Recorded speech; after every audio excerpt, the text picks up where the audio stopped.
Eh, Dalam kapasitas ini memang si Ayu lagi di Singapura ya, dia lagi program IVF katanya.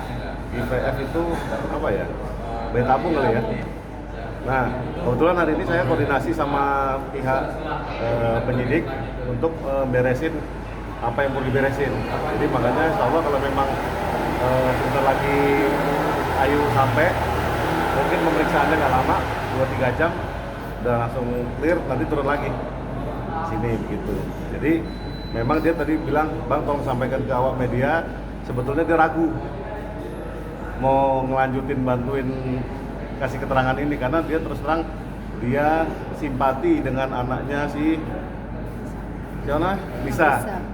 Karena dia pikir dia juga seorang ibu, dia pingin punya anak, ya artinya nggak pingin dia kena karmanya. Artinya dia pingin memang masalah ini baik-baik saja. Artinya nggak pingin apa namanya dilanjutin sebetulnya. Cuman ya karena pelapornya bukan klien saya kan, dia cuma sebagai dipanggil, udah lihat kan panggilannya kan, sebagai saksi.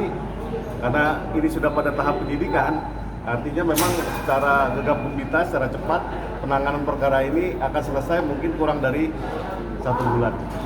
Bukan ya, kalau dia bahasanya tadi ngomong sama saya, dia sangat simpati atau empati dengan anaknya karena dia juga seorang ibu, dia ingin memiliki seorang anak juga. Makanya kan tadi dia bilang, Bang saya program IVF nih.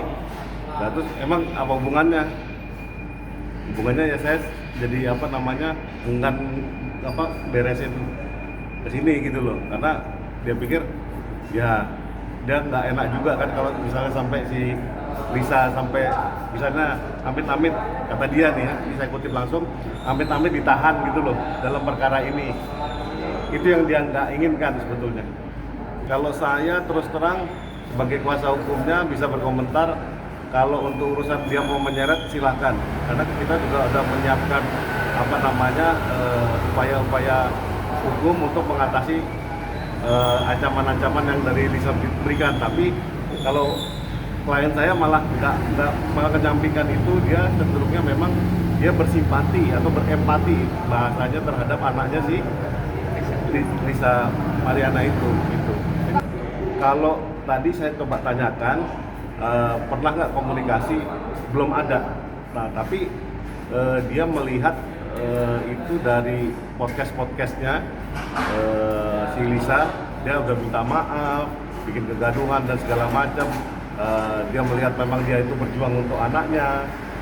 Akhirnya mungkin dengan kayak gitu simpatinya jadi muncul gitu loh. Kalau saya pribadi, saya menyarankan ke dia, ini karena ini perkara ini kamu adalah saksi kunci, ada baiknya dituntasin. Karena kenapa? Takut netizen menghakimi kamu bahwa kamu itu main-main. Jadi kita mesti tegak lurus dari awal. Kita ingin menegakkan kebenaran, bahwa ingin meluruskan ini loh faktanya yang terjadi. Nah, jangan kita juga kendor gitu loh. Nah, cuman sebetulnya dia kalau untuk hari ini untuk ke sini sebetulnya berat sekali, tapi mungkin tadi karena mungkin udah komunikasi ya, dia mungkin agak malam dia agak mau ke sini. Hanya ya, gue nggak tahu ya, artinya gitu loh. Manusia cuma punya rencana, tapi Allah yang menentukan. Emang kalau tanya pendapat saya pribadi, saya menganalisis sedemikian. Karena kenapa? Klien saya itu terseret perkara ini karena dengan tidak bisa dibantah, LM itu menyebut inisial AA dengan terang benderang. Katanya dia mucikarilah. Ya, saya mengutip itu dari pemberitaan sebelumnya ya. Kemudian dia itu makan duitnya 50 juta.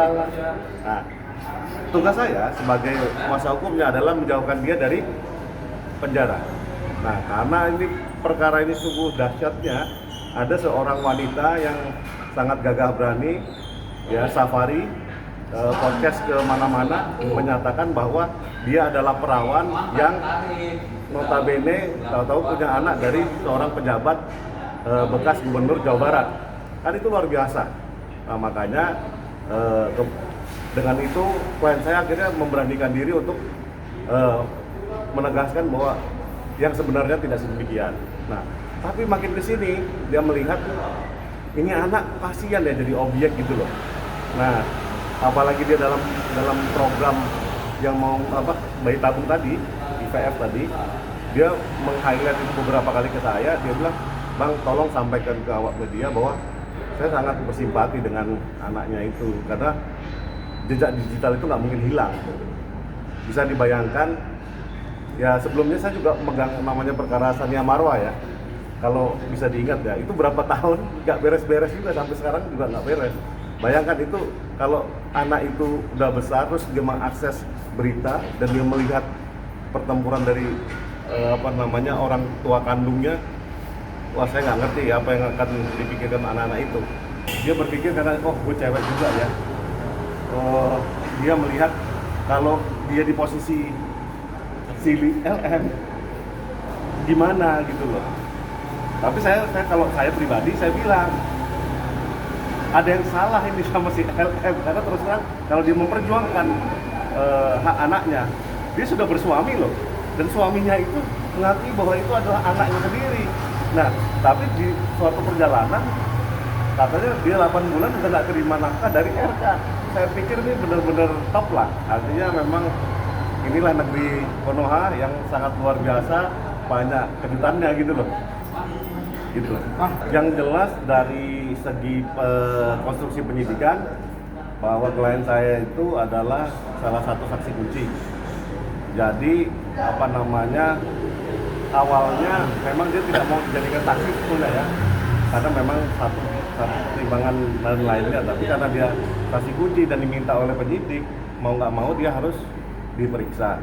Nah kalau konsekuensi hukumnya dia nggak periksa, berarti perkaranya gimana? Nah, sampai waktu yang tidak ditentukan ya. Kita berdoa lah dia datang hari ini.